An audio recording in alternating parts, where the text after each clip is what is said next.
नमस्कार दोस्तों, आप सभी का study for UPSC PC channel में स्वागत है। आज तारीख है 12 जून 2024 ईस्वी और आज का न्यूज़पेपर आर्टिकल डिस्कशन का वीडियो है। ये कोई मैं पार्टी का प्रचार नहीं कर रहा हूँ। ये जेडीयू की तरफ से कल पोस्ट डाला गया था अलग अलग जगहों पर, जहाँ पर ये बताया गया था कि 70वीं बीपीएससी में 1000 पदों पर बहाली जारी की जाएगी। नोटिफिकेशन आपका आ जाएगा, इस महीने के अंत तक आ जाएगा और उसमें आपको 1000 के करीब में सीटें आने की उम्मीद की जा रही है।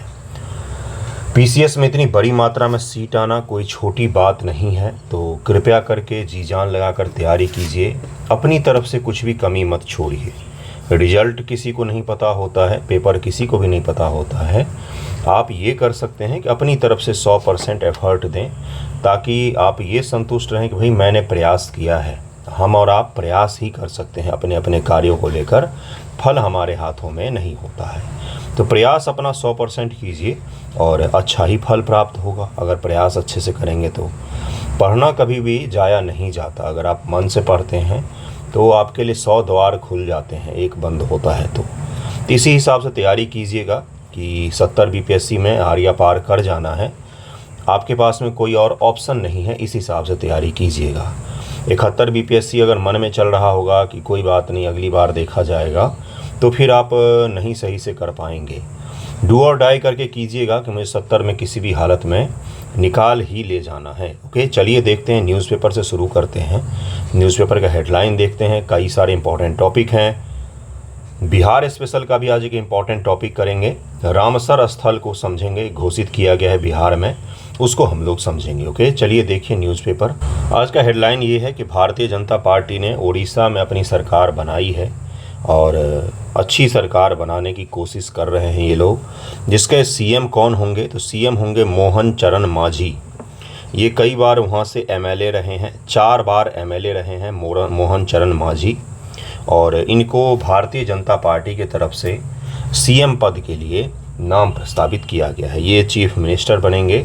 आपको पता होगा इससे पहले बीजेडी, बीजू जनता दल, जो नवीन पटनायक जी के पिताजी थे, उनका बनाया हुआ पार्टी था। नवीन पटनायक जी ने उस पार्टी की कमान संभाली और बहुत ही सफलतापूर्वक बहुत दिनों तक मुख्यमंत्री रहे। 5 बार मुख्यमंत्री रहे वो नवीन पटनायक जी। उसके पश्चात भारतीय जनता पार्टी की सरकार बनी है उड़ीसा में।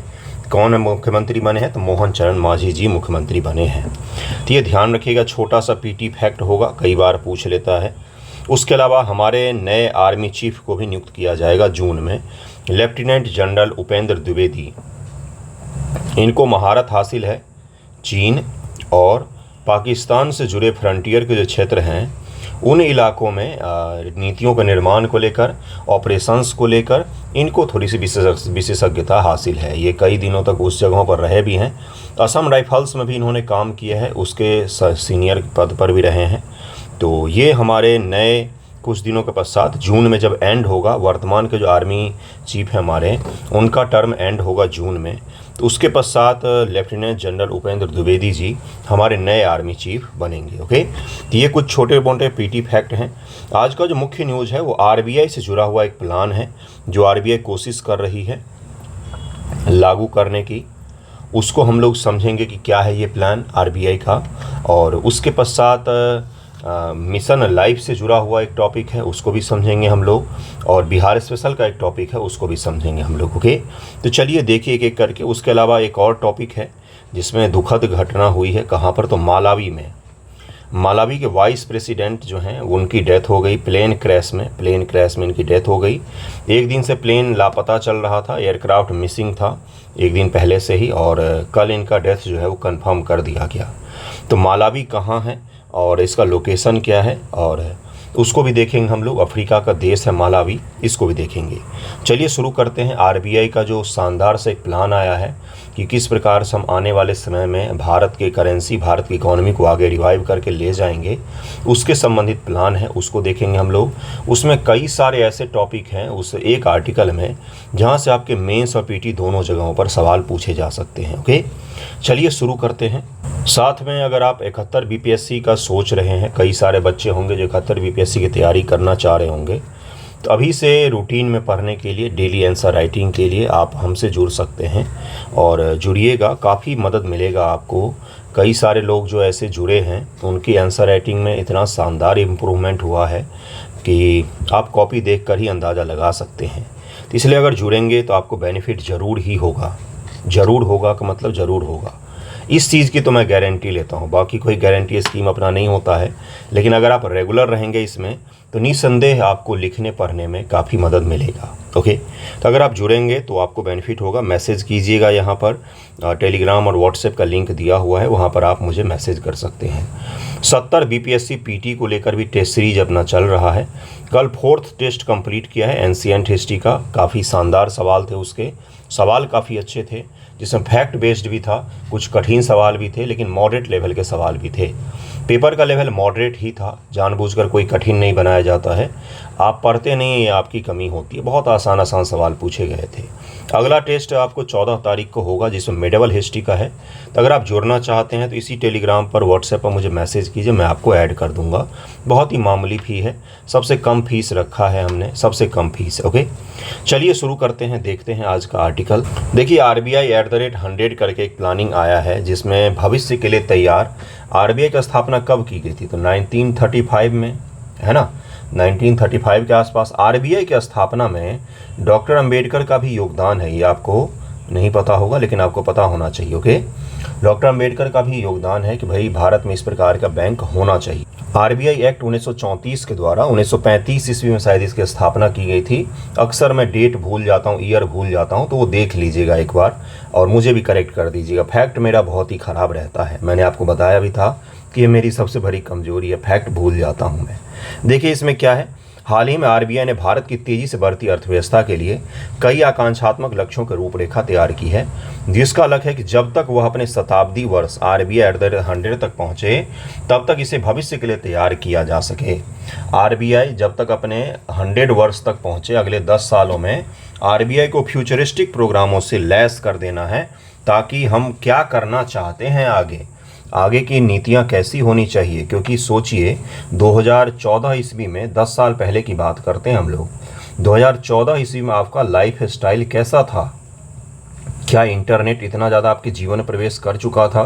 क्या टेक्नोलॉजी का आप इतना ज़्यादा मदद लेते थे?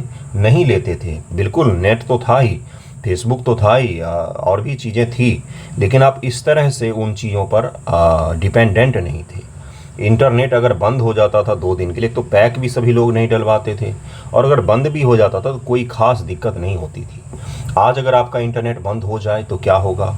इसी तरह से अगले 10 वर्ष के बाद किस स्थिति में होगी इकॉनमी, क्या उसमें परिवर्तन किए जाने चाहिए। और 10 वर्ष का छोड़िए, 10 वर्ष बाद तो RBI का स्थापना का 100 वर्ष ही होगा। उससे आगे की प्लानिंग, इकॉनमी किस प्रकार से चेंज हो जाएगी, ज़रा सोचिएगा। कितना ज़्यादा बदलाव आपने 10 वर्षों में देखा है। ये किसी सरकार की नीति के कारण है क्या? बिल्कुल, उसमें सरकार की नीति भी सहयोगी होती है, लेकिन ये मुख्य रूप से दुनिया जो बदल रही है उतनी तेज़ी से, तो ग्लोबल विलेज का कॉन्सेप्ट है, जिसमें अगर एक देश में कोई बड़ा परिवर्तन होता है तो धीरे धीरे करके सभी देश उसके जद में आ जाते हैं। इसलिए RBI हो या भारत सरकार का कुछ भी हो, ऑफिसर ही क्यों ना हो, पुलिस ऑफिसर ही क्यों ना हो, प्रशासन ही क्यों ना हो, सबको हमें फ्यूचरिस्टिक अप्रोच पर ले जाना पड़ेगा, क्योंकि समय बहुत तेज़ी से बदल रहा है। कल एप्पल का AI लॉन्च हुआ है, एप्पल AI का लॉन्च किया गया है। यकीन मानिए, जब मैंने उसको देखा तो मुझे लगा कि ये क्या है, ये तो सारे पढ़ाई लिखाई के तरीके ही बदल देगा। जैसे एप्पल का टैब है, उस पर आप लिखेंगे ऐसे ही पेन से A+B का होल स्क्वायर, ये तो छोटा सा इक्वेशन मैंने बताया है। तो AI आपको इसका लिखते ही इसका जवाब देकर बनाकर दे देगा। अगर इससे जुड़ा हुआ कोई ग्राफ होगा तो वो बनाकर दे देगा आपको। मैथमेटिक्स का मैं एक एग्जांपल दे रहा हूँ, इस हद तक AI पहुँच रहा है। अभी जो मैं स्क्रीन पर लिख रहा हूँ, इसके इनपुट में, आउटपुट में तो कुछ भी नहीं आ रहा, मुझे लिखना पड़ रहा है, लेकिन आउटपुट लिख कर कौन दे रहा है? तो AI। ज़रा सोचिएगा, इमेजिन कीजिएगा कि ये किस हद तक चला जाएगा कि आप एक क्वेश्चन लिखेंगे, यहाँ पर लिखेंगे कि भाई संथाल विद्रोह, ऐसे लिखेंगे संथाल विद्रोह। आने वाले समय में एप्पल के प्रोडक्ट में ये चीज़ दिखेगा, क्या था कारण परिणाम, और कारण हेडिंग बन जाएगा अपने आप, और यहाँ पर लिख दिया जाएगा, परिणाम हेडिंग बन जाएगा और अपने आप लिख दिया जाएगा। ये वो चीज़ें हैं जो इकॉनमी और दुनिया को बदलने वाली हैं अगले 10 सालों में। RBI का आकांक्षात्मक लक्ष्य क्या है? पूंजी खाता उदारीकरण, INR अंतर्राष्ट्रीयकरण, पूंजी खाता परिवर्तनीयता, ये क्या होता है भाई? तो पूंजी खाता परिवर्तनीयता का प्रस्ताव जिससे पूंजी लेन देन के रुपए और विदेशी मुद्रा के बीच मुक्त परिवर्तन की अनुमति मिल सके। देखिए अपने यहाँ पर अभी चालू खाता पूंजी परिवर्तनीयता है। परिवर्तनीयता का मतलब क्या होता है कि भारतीय रुपयों का डॉलर में निर्बाध आवाजाही परिवर्तन और डॉलर का भारतीय रुपयों में निर्बाध परिवर्तन आवाजाही। अभी RBI कंट्रोल करता है इस चीज़ को। 100% भारत में परिवर्तनीयता लागू नहीं किया गया है, तो आने वाले समय में ये चीज़ लागू किया जा सकता है, मुक्त परिवर्तन की अनुमति मिल सकती है। तभी RBI के द्वारा जो लिमिटेड परिवर्तन की ही अनुमति मिलती है। रुपए का अंतर्राष्ट्रीयकरण हमारा अगला लक्ष्य होगा। गैर निवासियों को सीमा पार लेन देन के लिए रुपए का उपयोग करने में सक्षम बनाना, भारत से बाहर के व्यक्तियों के लिए रुपए खाता पहुंच को बढ़ाना, इसके लिए हमें काम करना पड़ेगा। आकांक्षा है ये हमारी ये क्या है? उद्देश्य है हमारा आने वाले वर्षों के लिए। कैलिब्रेटेड ब्याज असर वाली गैर निवासी जमा राशियाँ, गैर निवासियों के लिए ब्याज असर वाली जमा राशियों के प्रति सावधानीपूर्वक दृष्टिकोण को अपनाना, ये भी होगा हमारा। भारतीय बहुराष्ट्रीय कंपनियों, वैश्विक ब्रांडों को बढ़ावा देना, भारतीय बहुराष्ट्रीय निगमों द्वारा विदेशी निवेश को समर्थन देना, ये कहा जा रहा है कि इंडियन MNCs, मल्टीनेशनल कंपनीज, कई सारे लोग उसमें काम करते हैं IT सेक्टर में, बोलते हैं MNC में काम कर। MNC का तात्पर्य होता है ऐसी कंपनियां जो एक से ज़्यादा देशों में ऑपरेट करती हैं। तो उसी के लिए कहा जा रहा है कि उनको भी बढ़ावा दिया जाएगा, ब्रांड मजबूत किया जाएगा। ओके। डिजिटल भुगतान प्रणाली का सार्वभौमिकरण, यूनिवर्सल, हम लोग इसका करेंगे भाई कि डिजिटल भुगतान प्रणाली जो है ये सार्वभौमिक हो जाए, सभी की इस तक पहुंच हो जाए।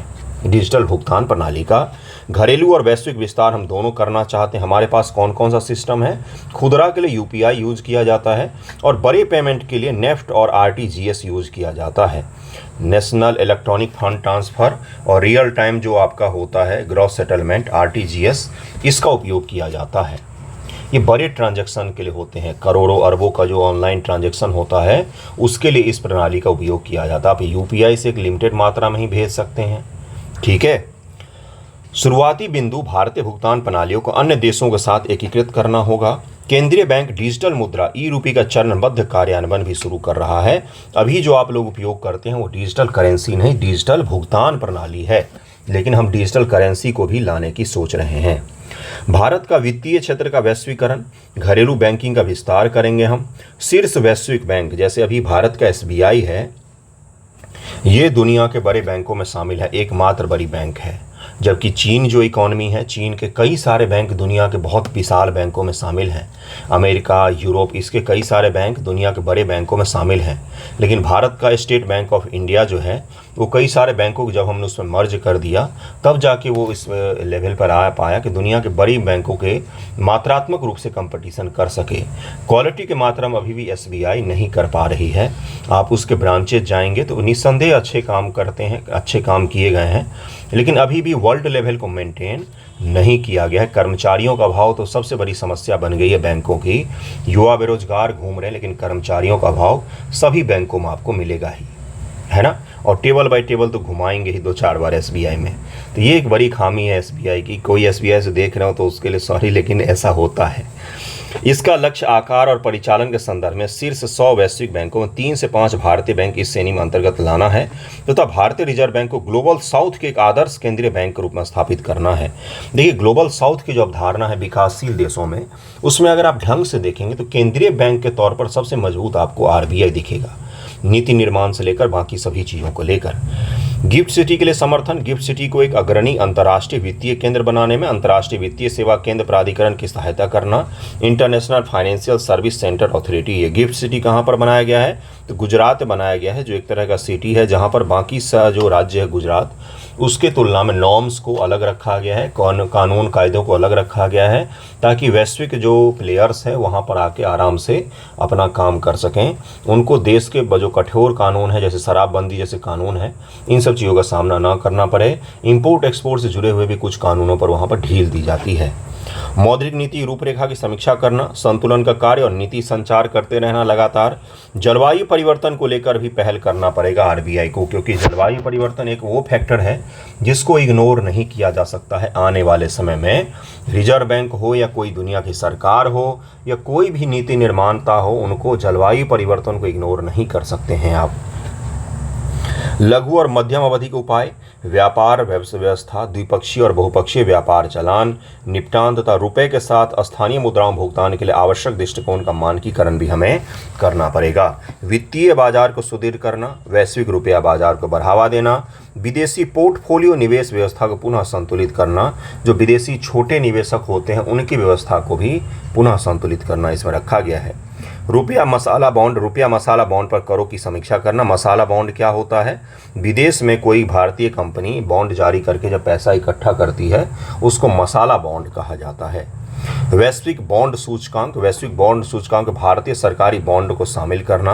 वैश्विक बॉन्ड सूचकांक में सरकारी बॉन्ड क्या होता है? सरकार एक आपको शपथ पत्र दे देती है कि भाई साहब हम आपको 10,000 रुपये का भुगतान करेंगे, 10,000 रुपये का भुगतान करेंगे, आप ये ले जाओ, आप 6 महीने बाद आओ, हम आपको 10,000 देंगे। आज आप ले जाओ 9,000 में, तो 6 महीने में 1,000 की बढ़ोतरी हो रही, कौन नहीं लेगा?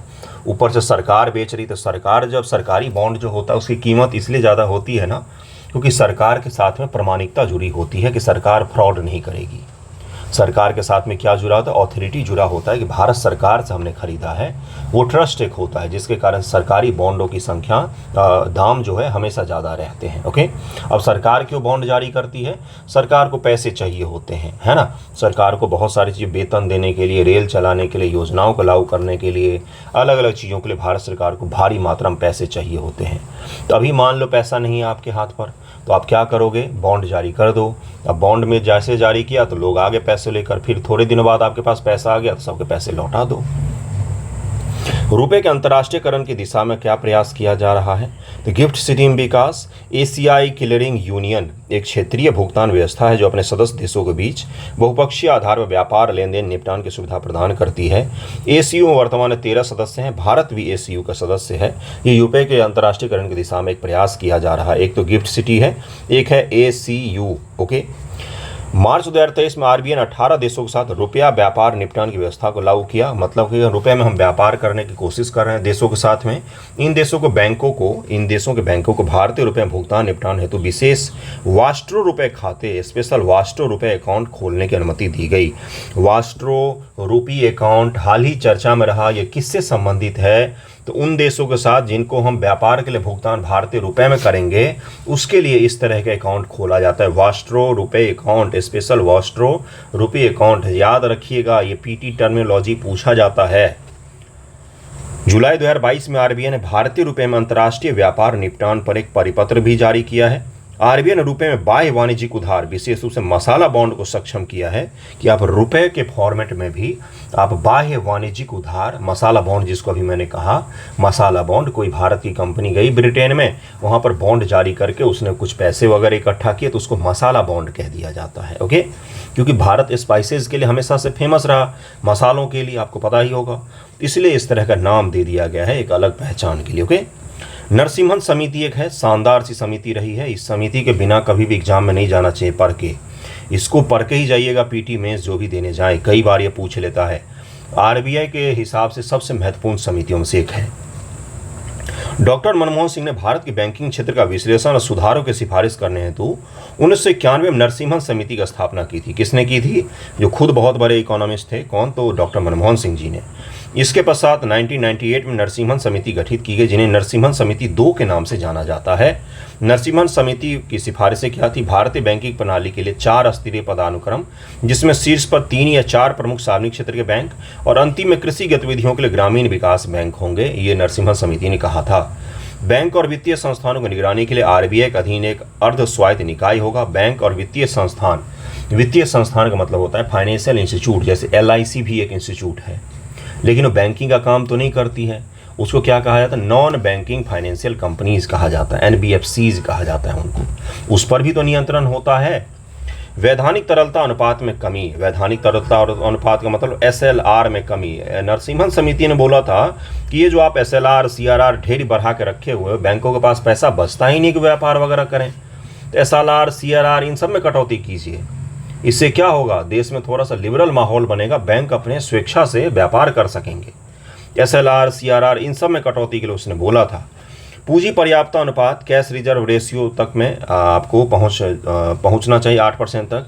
संपत्ति पुनर्निर्माण निधि की स्थापना करना चाहिए। नरसिम्हन समिति फिर दूसरा बनाया गया, उसने क्या सिफारिश दी, मजबूत बैंकिंग प्रणाली होनी चाहिए भारत में। भारत के बैंक काफ़ी कमज़ोर होते हैं, उनके पास फाइनेंशियल जो चीज़ें हैं वो कमज़ोर होती हैं। जैसे भारत में अगर आप देखेंगे, जब विलय नहीं किया गया था तो ढेर सरकारी बैंक थी, बहुत सारी बैंक थी और काम की कोई नहीं थी। शाखाएं सबकी को मिल जाएंगी बड़े शहरों में, लेकिन उन शाखाओं से रिजल्ट क्या निकल रहा था, कुछ नहीं। अब उन सबको पिछले कुछ वर्षों में मर्ज कर दिया गया। मर्ज करने के बाद बड़े बड़े बैंक बन गए हैं। प्राइवेट सेक्टर में जैसे HDFC बहुत बड़ी बैंक है। टू बिग टू फॉल का श्रेणी दिया जाता है RBI के द्वारा कि ये देश की इकोनॉमी के लिए काफ़ी महत्वपूर्ण है, इनको कभी गिरना नहीं चाहिए। उसी के से किसको किसको दर्जा दिया गया है, एक तो SBI को होगा ही, पता ही होगा, माई बाप है ये बैंकिंग का भारत में। एक HDFC है, एक PNB है, एक ICICI है। ये सब जो बैंक है ना, इनको टू बिग टू फॉल, इतने बड़े बैंक जिनको कभी गिरना नहीं चाहिए, इनको बचा कर रखना, इनको सही से संचालित करवाना RBI का काम होता है। इसलिए ये जो बड़े बैंक हैं, बहुत बड़े बैंक हैं, ये अगर गिरेंगे तो काफ़ी नुकसान हो जाएगा। इसलिए इन पर विशेष नज़र रखी जाती है कि सही से काम तो नहीं कर रहे हैं, सही से काम कर रहे हैं कि नहीं कर रहे हैं, इन सब चीज़ों को लेकर के इनको काफ़ी इंपॉर्टेंट दिया जाता है। देखिए आगे RBI की भूमिका में सुधार। समिति ने बैंकिंग क्षेत्र में RBI की भूमिका में सुधार की भी सिफारिश की। समिति ने अनुभव किया कि RBI के नियामक निकाय है, इसलिए इसे किसी भी बैंक में स्वामित्व नहीं रखना चाहिए। NPA समिति यह चाहती है कि वर्ष 2002 तक भारत अपने NPA को घटाकर 3% पर लाएं। ये नरसिम्हन समिति की सिफारिश थी, बहुत पहले 1991 में जो बनी उसकी सिफारिशें थी। उसके अलावा इन्होंने क्या बोला था, विदेशी बैंकों के लिए भी को बोला था कि इस समिति द्वारा विदेशी बैंकों के लिए न्यूनतम स्टार्टअप पूंजी को $10 मिलियन से बढ़ाकर $25 मिलियन करने का उस समय प्रस्ताव रखा गया था। उसके पश्चात कई सारे विदेशी बैंक भी भारत में आए, अपने यहाँ भी खूब सारे प्राइवेट सेक्टर्स के बैंक खुले, जिसके पश्चात से ऋण सस्ता हुआ। बैंकों में अगर कंपटीशन नहीं होगा तो ऋण कैसे सस्ता होगा। उसी के बाद एक तारापुर समिति का भी गठन किया गया था, इसको भी हम लोग पढ़ लेंगे, फिर एंड करेंगे अगले टॉपिक पर। RBI ने 1997 में तारापुर समिति की नियुक्ति की। समिति गठन पूंजी खाता लेन देन के प्रगतिशील उदारीकरण के उद्देश्य से किया गया था। जो पूंजी खाता होता है, चालू खाता और पूंजी खाता, इसको उदारीकृत करना था। इसमें पूंजी परिवर्तनीयता को लागू करना था कि भाई डॉलर का रुपए में, रुपए का डॉलर में अच्छे से परिवर्तन हो सके, पूंजी खाता पर कम से कम। इसने सुझाव दिया कि पूर्ण परिवर्तनीयता 3 चरणों प्राप्त की जानी चाहिए। यह प्रक्रिया कुछ महत्वपूर्ण पूर्व शर्तों और संकेतों का अधीन होनी चाहिए। इसके द्वारा प्रत्यक्ष विदेशी निवेश, आपसे सवाल क्या पूछेगा, सवाल पूछेगा तारापुर समिति निम्न से किससे संबंधित है, तो RBI के पूंजी परिवर्तनीयता के लिए बनाई गई समितियों में से सबसे प्रमुख समिति है। इंग्लिश वाले में भी इंग्लिश में आपको मिल जाएगा PDF में, उसकी चिंता मत कीजिएगा। पोर्टफोलियो निवेश तथा विनिवेश के लिए RBI की पूर्व स्वीकृति समाप्त कर दी गई। बैंकों और वित्तीय संस्थानों को स्थानीय और विदेशी स्वर्ण बाजारों में कारोबार करने की अनुमति दी गई। FII और NRI अनिवासी बैंकों को वायदा विनिमय बाजार में प्रवेश की अनुमति दी गई। जो वायदा विनिमय बाजार होता है, शेयर मार्केट जैसी चीज़ें, उसमें उनको प्रवेश की अनुमति दी गई। तो RBI से जुड़े 2 बड़ी समितियों को हमने पढ़ा। उसके अलावा RBI की क्या आकांक्षा है, 100 वर्षों का होगा तब क्या क्या करना चाहेगा, उसको भी हमने डिटेल में समझा है। कृपया करके इन चीज़ों को ध्यान में रखिएगा। इतना डिटेल में आपको करंट इसलिए पढ़ाता हूँ ताकि आपका PT और मेंस दोनों क्लियर हो। ठीक है, चलिए आगे टॉपिक पर चलते हैं। अगला देखिए क्या है। अगला जो न्यूज़ था वो है कि हमारे विदेश मंत्री जी S जयशंकर जी बने हैं, तो इन्होंने कुछ प्रायोरिटीज़ डिसाइड किया है। तो उस प्रायोरिटी में इन्होंने पहला रखा है, वो है, आपको पता होगा कि G7 की समिट अभी कहाँ पर होने वाली है, तो इटली में, और प्रधानमंत्री मोदी जी उसमें भाग लेने जा रहे हैं। कल मैंने न्यूज़ शेयर कर दिया था ग्रुप में शाम को, तो वहाँ पर प्रधानमंत्री मोदी जी भाग लेने जा रहे हैं। G7 की बैठक इटली में हो रही है। तो इटली के जो प्रधानमंत्री जी हैं उन्होंने कई सारे देशों को इनवाइट किया है जो G7 के मेंबर्स नहीं हैं। सऊदी अरब से लेकर अलग अलग देश भी इनवाइटेड हैं। वहाँ पर G7 का समिट होने दीजिए, उसके पश्चात हम लोग उसको डिटेल में कवर करेंगे। तो रोज़ रोज़ एक ही आर्टिकल को कवर करने का कोई ज़्यादा फायदा बनता नहीं है। ठीक है, G7 के बारे में कल मैं आपको बता चुका हूँ। तो एक तो भारत के लिए सबसे बड़ा जो मुश्किल काम होगा वो है चीन और रूस की नज़दीकी बढ़ रही है। दूसरा क्या होगा, यूरोप जो है इसकी भी चीन से नज़दीकी बढ़ रही है। तीसरा है कि चीन के साथ हमारे बॉर्डर टेंशन बने ही हुए हैं, 2020 ईस्वी के बाद से बना हुआ है हमारे काफ़ी बड़े हिस्से को। सच्चाई ये है जो कहीं पर कोई बोलता नहीं है, क्यों नहीं बोलता है मुझे नहीं पता। सच्चाई ये है कि आपका बहुत बड़ा ज़मीन का हिस्सा जो है वो हड़प कर बैठा हुआ है, वहाँ पर निर्माण भी कर रहा है, बड़े बड़े पुल बना रहा है, वहाँ पर सड़क बना रहा है, वहाँ पर टैंकों को रखने की जगह बना रहा है, सैनिकों को रखने के बैरिकेड बनाए जा रहे हैं। सेटेलाइट इमेज में हर दूसरे तीसरे दिन ये सब चीज़ें न्यूज़ में आती है। तो इनका पहला प्रायोरिटी होगा कि चीन के साथ अपने संबंधों को नॉर्मल करना, सीमा विवाद को सुलझाना। दूसरा इन्होंने बोला है कि पाकिस्तान के साथ हमारे रिलेशन को सुदृढ़ करना, समझ सही करना, ये भी हमारे प्रायोरिटीज़ में होगा। और उसके साथ में जो वर्ल्ड ऑर्डर में चेंजेज आ रहे हैं, अभी मैंने आपको समझाया चीन का फैक्टर, उसको टैकल करना हमारी मुख्य प्रायोरिटीज़ में से एक होगा। तो आप उम्मीद कर सकते हैं कि इस बार बयानबाजी के अलावा कुछ काम वगैरह भी होगा। हमारे किसी भी पड़ोसी के साथ हमारे रिलेशन उतने अच्छे नहीं हैं। बांग्लादेश को अगर छोड़ दिया जाए, भूटान को छोड़ दिया जाए, तो हमारे किसी भी पड़ोसी के साथ हमारे उतने अच्छे रिलेशन है ही नहीं। क्यों नहीं है, इसकी ज़रूर समीक्षा की जानी चाहिए कि हमारा रिलेशन पड़ोस में भी अच्छा हो और यूरोप से भी अच्छा हो, अमेरिका से भी अच्छा हो। कनाडा के साथ हमारे संबंध न्यूनतम चले गए हैं, कनाडा के साथ जाने भी चाहिए, घटिया देश है। देखिए अगला क्या है, अगला है इसी में इन्होंने बोला है कि जो इनका स्टेटमेंट है कि our focus with regards to, देखिए यहाँ पर लिखा हुआ है China will be on finding a solution to the border issue. और इसको जल्द से जल्द सुलझाना चाहिए। ये सही नहीं है, इतने लंबे समय तक बॉर्डर इशू हमारा चल रहा है। एक बार हमारे विदेश मंत्री जी ने बोला था कि हम चीन के साथ में किस तरह से हम लड़ सकते हैं, वो तो हमसे बड़ी इकॉनमी है। जब सॉवरेंटी की बात आती है तब बड़ा इकॉनमी, छोटा इकॉनमी, मजबूत देश, कमज़ोर देश, ये सब चीज़ें नहीं देखी जाती है। उस समय बस एक ही चीज़ देखी जाती है, वो है सॉवरेंटी। आपके सॉवरेंटी पर खतरा उत्पन्न है तो आपको कदम ज़रूर उठाना जाना चाहिए। चलिए नेक्स्ट पर चलते हैं, देखेंगे अगर कुछ इसमें सुधार होता है तो भी हम लोग उसको डिस्कस करेंगे ही। अगला देखिए क्या है, मालावी के प्रेसिडेंट वाला, वाइस प्रेसिडेंट का न्यूज़ है, जिसमें क्या है कि जो मालावी के वाइस प्रेसिडेंट हैं और 9 अलग अदर लोग, उनकी डेथ हो गई प्लेन क्रैश में। और बड़ा ही दुखद है ये। इसको देखते हैं हम लोग कि मालावी कहाँ है, किस प्रकार से उसका बाउंड्री लगता है, किन किन देशों से, और क्या वहाँ की मुख्य विशेषता है, अफ्रीका किस भाग में स्थित है। मालावी बहुत ही खूबसूरत देश है, प्राकृतिक रूप से बहुत ही खूबसूरत देश है, अफ्रीका का देश है और शानदार मौसम के लिए और शानदार खूबसूरती के लिए जाना जाता है। चलिए देखते हैं इस देश को।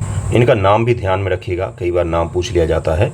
देखिए यहाँ पर नाम लिखा हुआ है, मालावी के वाइस प्रेसिडेंट सॉलूस चिलिमा इनका नाम है। ओके, उच्चारण कुछ और भी हो सकता है, लेकिन यही इनका नाम है, इतना तो ध्यान रख सकते हैं आप। चलिए दिखाता हूँ मैप इसका। देखिए ये मालावी का मैप है। अफ्रीका पर अगर आप ध्यान से देखेंगे तो यहाँ पर ये देश स्थित है। यहाँ पर अगर आपको दिखाऊँ तो ये अफ्रीकन कॉन्टिनेंट है ये, और इसमें यहाँ पर ये देश स्थित है। इसका जो अक्षांशीय विस्तार है वो ज़्यादा है, देशांतरीय विस्तार 9 के बराबर में। अब देशांतरीय विस्तार किसको कहा जाता है, पूर्व से पश्चिम का जो विस्तार है इसको देशांतरीय विस्तार कहा जाता है, और उत्तर से दक्षिण का जो विस्तार होता है इसको अक्षांशीय विस्तार कहा जाता है। ये लंबा लंबा सा देश है, ऐसे इस तरह का देश है ये, इस तरह से लकीर खींच देंगे वैसा ही है। अब अगर इसको डिटेल में थोड़ा सा बड़ा करके हम लोग देखें तो देखिए इसकी सीमा किस किस देशों से लगती है। क्या ये विषुवत पर स्थित है? नहीं, विषुवत पर स्थित बिल्कुल नहीं है, यहाँ पर है ये देश। ओके, देखिए इसकी सीमा लगती है जाम्बिया से सीमा लगती है, तंजानिया से सीमा लगती है, तंजानिया से सीमा लगती है, तंजानिया से मोजाम्बिक से सीमा लगती है, मोजाम्बिक के बगल में मोजाम्बिक चैनल भी है, मेडागास्कर और मोजाम्बिक के बीच मोजाम्बिक चैनल कहा जाता है इसको, और ये चैनल मानसून के उत्पन्न होने में बड़ी अहम भूमिका अदा करता है। मोजाम्बिक है यहाँ पर। मोजाम्बिक के अलावा और कौन सा देश दिख रहा है आपको, यहाँ पर जाम्बिया दिखा है। मोजाम्बिक और तंजानिया 3 ही देश हैं जो इससे सीमा लगाते हैं, 3 ही देश हैं जो मुख्य रूप से इससे सीमा लगाते हैं। इसका कैपिटल कहाँ है, तो कैपिटल है इसका कैपिटल है लीलोंगवे, आपको यहाँ पर दिख सकता है लीलोंगवे इसकी कैपिटल है। ये जो ब्लाइन तारे है ना, ये इसका सबसे ओल्डेस्ट सिटी है। पहले एक कैपिटल था लेकिन 1975 ईस्वी में इसका कैपिटल लीलोंगवे को बनाया गया, तो इसको ध्यान रखिएगा। और ये जो आपको दिख रही है ये बड़ी सी लेक, इसका क्या मैं नाम नहीं बताता क्या, इसका नाम है न्यासा लेक बोलते हैं इसको, न्यासा बोलते हैं, नियासा लेक मालावी भी बोला जाता है इसको, लेक मालावी भी बोला जाता है इसको, मालावी भी बोला जाता है और न्यासा लेक भी बोला जाता है। देखिए यहाँ पर क्या है, लेक मालावी या Nyasa is the 3rd deepest fresh water lake in the world. ये दुनिया का तीसरा सबसे गहरा फ्रेश वाटर का पीने वाली पानी के लेक में से एक है दुनिया में। The basin is densely populated and has a high prevalence of water borne. ठीक है भाई, इसके आस पड़ोस में वाटर के कारण से उत्पन्न बीमारियों की संख्या बहुत ज़्यादा है, क्योंकि इसके आस पड़ोस से पॉपुलेशन बहुत ज़्यादा है और लेक की साफ़ सफाई भी प्राकृतिक रूप से नहीं है। तो इसको ध्यान रख लीजिएगा। मालावी को अगले टॉपिक पर चलते हैं। अगला न्यूज़ देखिए क्या है। अगला है आपका India meeting climate targets, mission life work to go on. ये कौन है? यूनियन मिनिस्टर भूपेंद्र यादव, और ये इन्होंने बोला है कि मिशन लाइफ के अनुसार से भारत अपना काम करता रहेगा और जितने भी हमारे क्लाइमेट टारगेट्स हैं, क्लाइमेट को लेकर टारगेट कौन कौन से बनाए हैं हमने। ग्लासगो में मोदी जी ने भाषण दिया था, बोला था 2070 तक हम कार्बन इमिशन से जीरो पर आ जाएंगे। Zero carbon emission, zero carbon emission, zero carbon emission बहुत बार बताया मैंने। 2030 तक हम इलेक्ट्रिक वाहनों को काफ़ी ज़्यादा बढ़ा देंगे। 2030 तक रिन्यूएबल एनर्जी में भी कुछ हमने लक्ष्य रखा हुआ है। तो मिशन लाइफ की चर्चा की है भूपेंद्र यादव जी ने। ज़रा देखते हैं मिशन लाइफ क्या होता है, फिर हम लोग नेक्स्ट पर बढ़ेंगे। ये छोटे छोटे टॉपिक जो होते हैं ना, मिशन लाइफ वगैरह, ये बहुत ज़्यादा चर्चा में रहते हैं और ये मुख्य टॉपिक में से एक है। तो इस तरह के टॉपिक को कभी इग्नोर मत कीजिए, इसको पढ़िए, देखिए कि क्या इसका मतलब है। बार बार पढ़िए, बार बार पढ़िए, जिससे कोई भी मिस्टेक ना हो पीटी एग्जामिनेशन में, कोई फैक्ट ना भूलें आप। ओके, चलिए देखते हैं इसको। देखिए, इसको काफ़ी पहले शुरू किया गया था। मोदी जी ने, नरेंद्र मोदी हाल ही में statue of unity Kevadia Gujarat में संयुक्त राष्ट्र महासचिव के साथ द्विपक्षीय बैठक की, जिसके दौरान उन्होंने वैश्विक पहल मिशन लाइफ को शुभारंभ किया था 2021 ईस्वी में। संयुक्त राष्ट्र महासचिव एंटोनियो गुटेरेस हाल ही भारत का दौरा किया था और उसके पश्चात से उन्होंने मिशन लाइफ को शुरू किया था। क्या है इसका मिशन लाइफ का? मिशन लाइफ को जरा ध्यान से देखिए। लाइफ को 1 नवंबर 2021 को ग्लासगो में COP26 में भारतीय प्रधानमंत्री द्वारा एक जन आंदोलन के रूप में पेश किया गया। प्रधानमंत्री जी ने बोला, हमारे प्रधानमंत्री मोदी जी ने, कि भाई जो क्लाइमेट से जुड़ी हुई चीज़ें हैं ये केवल सरकारी स्तर पर नहीं हो सकता, और तार्किक बात की थी उन्होंने। वैसे तो काफ़ी सारी अतार्किक बात भी करते हैं, लेकिन उस दिन उन्होंने तार्किक बात की थी। क्या बोला था उस दिन? कि जो इन्वायरमेंट से जुड़ी हुई चीज़ें हैं केवल सरकारी प्रयासों से समाधान नहीं हो सकता, जो कि बिल्कुल सही बात है। यह एक व्यवहार परिवर्तन आंदोलन है जो लोगों की प्रकृति के अनुरूप जीवन शैली अपनाने को प्रोत्साहित करने की परिकल्पना करता है, जिससे प्रकृति को नुकसान न पहुँचे। जो आपकी लाइफ स्टाइल है, अगर उसमें प्राकृतिक चीज़ों, प्रकृति से जुड़े हुए पॉजिटिव चीज़ों को आप इम्प्लीमेंट करना धीरे धीरे शुरू कर देंगे, जैसे कार से नहीं जाके आप मेट्रो से ट्रैवल करें, पब्लिक व्हीकल को अपनाएं, जिससे क्या हो कि भाई एमिशन कम हो। आप घर में जो इलेक्ट्रिसिटी चलाकर छोड़ देते हैं उसको ऑफ कर दिया कीजिए। जल का दुरुपयोग कम कीजिए, अपने आस पड़ोस में ग्रीनरी रखिए। इस तरह की चीज़ें, छोटी छोटी चीज़ें, प्लास्टिक का उपयोग कम से कम करना चाहिए। दुनिया में सबसे ज़्यादा पर पर्सन प्लास्टिक कंज्यूमशन कहाँ पर होता है? तो अमेरिका और वेस्टर्न कंट्रीज़ में होता है, और वही प्लास्टिक पर दुनिया भर को ज्ञान देते रहते हैं। भारत में प्लास्टिक का कंजम्पशन अभी भी पर पर्सन के हिसाब से बहुत कम है ना। तो ये परिवर्तन अगर आप अपने लाइफ स्टाइल के स्तर पर करेंगे तो उसका समग्र रूप से परिवर्तन आपको सभी जगहों पर दिखेगा। बाकी सरकारी नीतियां बनाकर आप हर चीज़ को रोक नहीं सकते हैं। भारत को ने 5 जून 2022 को विश्व पर्यावरण दिवस के अवसर पर लाइफ ग्लोबल मूवमेंट शुरू करने के लाइफ विजन का विस्तार किया। यही पूछ लेगा आपसे, 5 जून 2022 को शुरू किया गया था। पूछ सकता है भाई, अभी भी पूछ सकता है। भारत ने दुनिया भर के शिक्षाविदों, शोधकर्ताओं, स्टार्टअप्स को ठोस वैज्ञानिक तरीकों पर विचार करने के लिए आमंत्रित किया, जिसके माध्यम से पर्यावरणीय संकट को दूर करने के लिए सामूहिक कार्यवाही की पूरी क्षमता का उपयोग किया जा सके। हमने बोला कि एक वैश्विक प्रयास होना चाहिए, क्योंकि अगर एक जगह का पर्यावरण खराब होता है तो उसी जगह का नहीं रहेगा, ये पूरे दुनिया को प्रभावित करेगा। अगर मान लीजिए सारे ग्लेशियर पिघल जाते हैं तो किसी एक जगह की समस्या नहीं होगी। ये मिशन लाइफ एक मिशन मोड वैज्ञानिक और मात्रात्मक कार्यक्रम के माध्यम से भारत के धारणाओं और लक्ष्यों को क्रियान्वित करेगा। भारत की जलवायु परिवर्तन के संबोधित करने की प्रतिबद्धता को दर्शाएगा। यह मिशन 2022 से 2027 की अवधि में कम से कम 1 अरब भारतीयों, टाइम पीरियड ध्यान रखना गुरु, नागरिकों को जुटाने के तैयार किया गया है, जिससे ये अपने व्यक्तिगत और सामूहिक योगदान द्वारा पर्यावरण का संरक्षण कर सकें। आपके लिए भी है ये। पानी चला के छोड़ देते हो, ये सबसे बड़ा नुकसान होता है पानी के लिए। दिल्ली में आप जब देखोगे ना लोगों को भागते दौड़ते सड़कों पर, तो आपको अंदाज़ा होगा कि पानी की कितनी ज़्यादा किल्लत है। तो छोटे छोटे प्रयास आपको खुद से अपनाने चाहिए, लोगों को अपनाना चाहिए। भारत के कम से कम 80% गाँव शहरी स्थानीय निकायों को 2028 तक पर्यावरण का अनुकूल बनाने के लिए क्रियान्वित करना है। मिशन लाइफ वैश्विक लॉन्च का समन्वय नीति आयोग का प्लान है। पूछा जाएगा मिनिस्ट्री ऑफ इन्वायरमेंट फॉरेस्ट जो है गुजरात सरकार द्वारा किया गया था। MOEFCA द्वारा कार्यान्वित किए जाने से पहले मिशन लाइफ को नीति आयोग द्वारा पहले वर्ष के लिए क्यूरेट और इनक्यूबेट किया जाएगा। यह मिशन 5 साल का कार्यक्रम है। यह मिशन 5 साल का कार्यक्रम है। नीति आयोग इससे मददगार है। भारत सरकार का जो इन्वायरमेंट मिनिस्ट्री है वो भी मददगार है इसमें। इतना बस ध्यान में रख लेंगे तो भी आप कर ले जाएंगे। लाइफ का तात्पर्य क्या है कि भाई आपके जीवन शैली में इन्वायरमेंट से फ्रेंडली चीज़ें शामिल होनी चाहिए कि आप क्या कर रहे हैं, क्या नहीं कर रहे हैं, इन सब चीज़ों को, तो उससे आप पर्यावरण का कल्याण कर सकते हैं। बाकी सब कुछ भाषणबाजी होता है।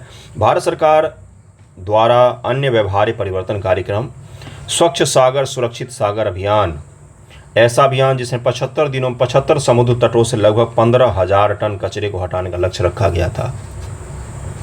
यही पूछ लेता आपसे पीटी में, आप बोलते कहाँ से सवाल पूछा है इन्होंने, हमें तो अंदाज़ा ही नहीं लग रहा है। स्वच्छ भारत अभियान तो पता ही होगा आपको। इस मिशन ने 7 वर्षों के भीतर ग्रामीण भारत में 100 मिलियन शौचालय के निर्माण और उपयोग को बढ़ावा दिया है। फिर भी लोग शौचालय नहीं जा रहे हैं, बताइए इसमें क्या कर सकते हैं। तो ये कुछ बड़े भारत सरकार के कार्यक्रम भी हैं।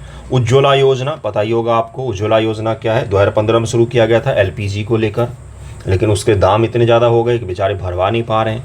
उजाला योजना क्या है? उजाला योजना क्या है? जो सड़कों पर पीली पीली लाइटें लगी होती थीं उनको LED से परिवर्तित कर देना, जिससे क्या होगा? ऊर्जा का बचत होगा। 10 गुने से भी ज़्यादा ऊर्जा का बचत हम लोगों ने किया है। एक अनुकूल जीवन शैली का अपनाना भी जलवायु परिवर्तन निपटने के दौरान भारी प्रभावी हो सकता है। जैसे ट्रैफिक लाइट पर कार के इंजन, स्कूटर के इंजन आदि को बंद करने जैसी छोटी छोटी हरकतों से भी आप पर्यावरण को सुरक्षित कर सकते हैं, उनको अच्छा बना सकते हैं। और अगर आप इन चीज़ों को अपनाएंगे तो सरकारी नीतियों को भी मदद मिलता है। सरकार कितना काम करेगी, कुछ तो आप भी कर लीजिए। चलिए अगले पर चलते हैं। अगला टॉपिक देखिए क्या है। अगला है आपका लेफ्टिनेंट जनरल उपेंद्र द्विवेदी बने सेना के नए प्रमुख। ये चीन और पाकिस्तान से लगी सीमाओं पर मजबूत पकड़ इनकी मानी जाती यही है। लेफ्टिनेंट जनरल क्या नाम है इनका, नाम ही भूल जाता, उपेंद्र द्विवेदी जी बने। ओके, उसके पश्चात बिहार में नए रामसर स्थल। Very very very important PT examination के लिए एक सवाल यहाँ से आप मान सकते हैं। 1-लाइनर में पूछे, स्टेटमेंट वालों में पूछे, एक तो पूछेगा। अधिकारियों के अनुसार बिहार के 2 वेटलैंड्स आर्द्र भूमियों को रामसर कन्वेंशन के तहत अंतर्राष्ट्रीय महत्व वेटलैंड्स की वैश्विक सूची में जोड़ा गया। अधिकारियों के मुताबिक है ये, अधिकारियों के मुताबिक है। इससे भारत में ऐसे वेटलैंड्स की कुल संख्या 82 पर पहुंच गई है। ये आंकड़ा कौन याद रखेगा? आप ही लोगों को याद रखना। 82 याद रखिएगा। क्या पूछेगा? BPSC है, अगर पता चला इधर का उधर हो गया तो पूछ लेगा। कौन है भाई? तो बिहार के जमुई जिले में नागी और नकटी पक्षी अभयारण्य वर्ल्ड सेंचुरी अब रामसर कन्वेंशन का हिस्सा है। बिहार का जमुई जिला, ये बिहार है। ओके, ये बीच से गंगा नदी बह रही है, यहाँ पर है जमुई, यहीं पर तो है ना, यहीं पर है वो नागी नकटी। तो नागी नकटी पक्षी अभयारण्य तो बहुत पहले से बिहार पक्षी अभयारण्य है। अब वो इसी को रामसर कन्वेंशन के तहत में शामिल किया गया है। दोनों पक्षी अभयारण्य मुख्य रूप से नकटी बांध के निर्माण के माध्यम से सिंचाई के लिए विकसित मानव निर्मित वेटलैंड्स बनाए गए हैं। वेटलैंड्स एक खेत भी, धान का खेत भी एक वेटलैंड हो सकता है। प्राकृतिक नहीं, मानव निर्मित। प्राकृतिक में बड़े बड़े लेक्स भी हो सकते हैं। मानव निर्मित में किसी डैम के पीछे का जो रिजर्वायर होता है वो भी वेटलैंड बन सकता है। ठीक है, तो ये भी ध्यान में रखिएगा। आपसे यही स्टेटमेंट बनाकर पूछ लेगा कि रामसर स्थलों में क्या मानव निर्मित को शामिल नहीं किया जाता है? बिल्कुल किया जाता है। दोनों, और मैंने अभी क्या बताया कि एक धान का खेत जो है वो भी वेटलैंड्स होता है। ओके, दोनों अभयारण्यों को सर्दियों के दौरान प्रवासी प्रजातियों के आवास के रूप में उनके महत्व के कारण 1984 में पक्षी अभयारण्य के रूप में नामित किया गया था। ये जो दोनों हैं इनको 1984 ईस्वी में पक्षी अभयारण्य के रूप में नामित किया गया था। इसमें इंडो गंगा के मैदान पर रेड क्रेस्टेड पोस्टर्ड और बार हेडेड गीज, हाल ही में चर्चा में रहा रेड क्रेस्टेड पोस्टर्ड और बार हेडेड गीज क्या है? चर्चा में रहा क्या है? ये बिल्ली है, कुत्ता है, पक्षी है, क्या है? का सबसे बड़ा समूह शामिल है। इस जलग्रहण क्षेत्र पहाड़ियों से घिरे शुष्क पर्णपाती वन है। ये सब क्या है? तो ये पक्षियों के नाम है भाई, पक्षियों के नाम है। वनस्पति और जीव, ये आर्द्र भूमियाँ पक्षियों, स्तनधारियों, मछलियों, जलीय पादप, सरीसृपों, उभयचरों की 150 से अधिक प्रजातियों को रखती हैं। भाई 150 याद रखना है? नहीं, ये सब याद नहीं रखना है। तरह तरह के जीव जंतु यहाँ पर रहते हैं। ये संकटग्रस्त भारतीय हाथी सुभेद देसी कैटफिश जैसी वैश्विक रूप से संकटपन्न प्रजातियों को भी आवास प्रदान करते हैं। एशियाई जल पक्षी जनगणना 2023 के अनुसार नकटी पक्षी अभयारण्य में 7,844 पक्षी पाए गए हैं। ये सब याद नहीं रखना है। इसके बाद नागी पक्षी अभयारण्य में 6,938 पाए गए हैं। मुझे तो बताने के लिए बताना पड़ेगा ना, पक्षियों की संख्या कौन याद रखता है भाई? पूछेगा तो छोड़ दीजिएगा, कौन याद करेगा? ये सब चीज़ें घटिया चीज़ें हैं, पक्षियों की संख्या नहीं याद करनी होती है। इन स्थलों को 5 जून को विश्व पर्यावरण दिवस के अवसर पर अंतर्राष्ट्रीय महत्व की आर्द्रभूमि घोषित किया गया है। ये जरूर ध्यान रखिएगा। रेड क्रेस्टेड पोस्टर्ड क्या होता है भाई? तो रेड क्रेस्टेड पोस्टर्ड एक बड़ी डाइविंग बतख है, पक्षी है। इसका प्रजनन आवास दक्षिणी यूरोप में निम्न भूमि के दलदल और झीलें हैं तथा यह काला सागर के मैदानी और आर्द्र मरुभूमियों से लेकर मध्य एशिया, मंगोलिया तक विस्तृत है, जहां यह प्रजाति भारतीय उपमहाद्वीप और अफ्रीका में सर्दियों के दौरान प्रवास करते हैं। विदेश भ्रमण पर आते हैं छुट्टी मनाने के लिए भारत में। ये समझ में आ रहा है आपको? दूर दूर से आते हैं पक्षी उड़ के भारत में छुट्टी मनाने के लिए, आध्यात्म प्राप्त करने के लिए आते हैं। मतलब मैं ये कह रहा हूँ कि माइग्रेटरी बर्ड्स में से शामिल है, वो यहाँ पर आते हैं। संरक्षण की स्थिति IUCN रेड लिस्ट में कम चिंतनीय में रखा गया। इसको कम चिंतनीय में रखा गया, मतलब इसकी संख्या भी है। साइट्स परिशिष्ट 2 में शामिल है, यानी कि व्यापार वगैरह इसका नहीं कर सकते हैं। साइट्स परिशिष्ट 2 में शामिल है। ये साइट्स पता होगा ना आपको, ये क्या करता है? तो फ्लोरा एंड फौना, जंगली जानवर, जीव जंतु और पेड़ पौधे, उनके व्यापारों पर लगाम लगाता है कि किस प्रकार के जीव जंतु का व्यापार किया जा सकता है, किन का व्यापार नहीं किया जा सकता है। तो ये था साइट्स में। तो आज का न्यूज़पेपर डिस्कशन यहीं पर समाप्त होता है। कैसा लगा है वीडियो ज़रूर बताइएगा और पढ़िए, रेगुलर पढ़िए। 1000 सीटें आ रही हैं तो 10 गुना तक फॉर्म ज़्यादा भर सकता है, इतनी बेरोजगारी है। एक राज्य छोड़िए, दूसरे राज्य के बच्चे भी फॉर्म भरेंगे और सब मिलकर कट ऑफ को ले जाएंगे आसमान तक। देखा ना नीट में क्या हुआ? नीट में AIR 1 कितने हैं उनको भी नहीं पता। तो वही वाली स्थिति बिहार में भी ना हो जाए, कट ऑफ इतना हाई चला जाए कि पता ही ना चले कि भाई 150 से कितना जा रहा है कट ऑफ। इसलिए ध्यानपूर्वक पढ़िएगा, अपना 100% दीजिए, 100% से भी ज़्यादा दीजिए। अपने लिमिटेशंस को ब्रेक कीजिए, आगे बढ़िए। लिमिटेशंस अगर 8 घंटे का लिमिटेशन है तो उसको घिस कर 14 घंटे पर ले जाना है, कैसे नहीं जाएगा, है ना? तो अगर ये चीज़ करेंगे, जज्बा करेंगे, दिखाएंगे, लड़ेंगे, तो कहीं तो सफलता ज़रूर मिलती है। कहीं न कहीं से मेरा तात्पर्य कहीं न कहीं से होता है। ठीक है, तो थैंक यू सो मच। पढ़िएगा अच्छे से मन लगाकर।